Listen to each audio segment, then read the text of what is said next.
question I wanted to talk about during our interview because so many women, when they don't conceive by a particular time, it's like pressure because you're not a woman unless you were able to have a child or to give birth.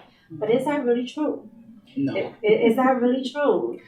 No. So where does that pressure come from that says I'm nothing if I can't give birth?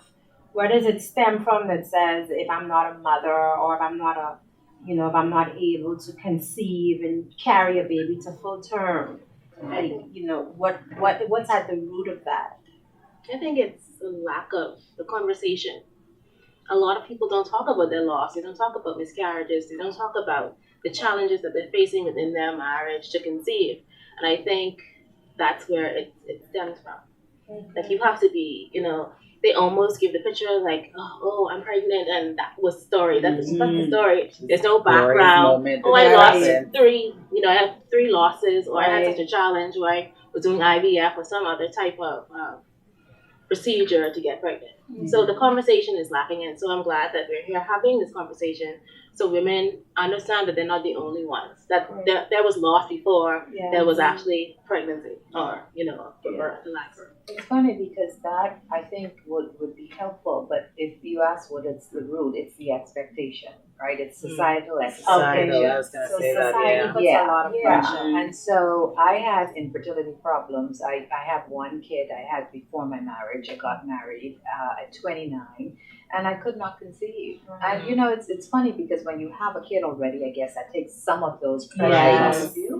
But I can assure you, over the period of the first 5 years, we'd go places and people would be like, "What's up?" That's exactly. My father-in-law, every now and again, he had that meeting. It was almost a formal meeting where he wanted to know why I wasn't giving him offspring. So the expectation that married people are going to have children, should have children, and if you don't, you are damaged. What's wrong with you? But and almost feeling as if somebody got the short end of the stick, technically the man, because he married a woman who's incapable of producing a child. And people would say those insensitive things, constantly. And they'll look at you and they'll say, well, okay, you got to be a certain age, a certain stage in life.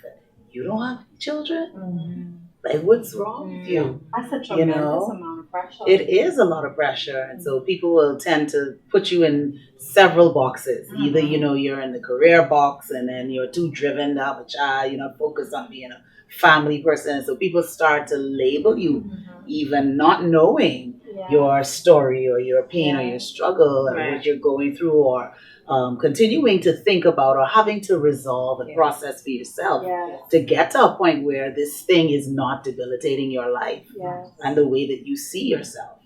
That's a lot of pressure. And as a matter of fact, I know of a young lady that died because she was just so much pressure. It was, and she had to do it.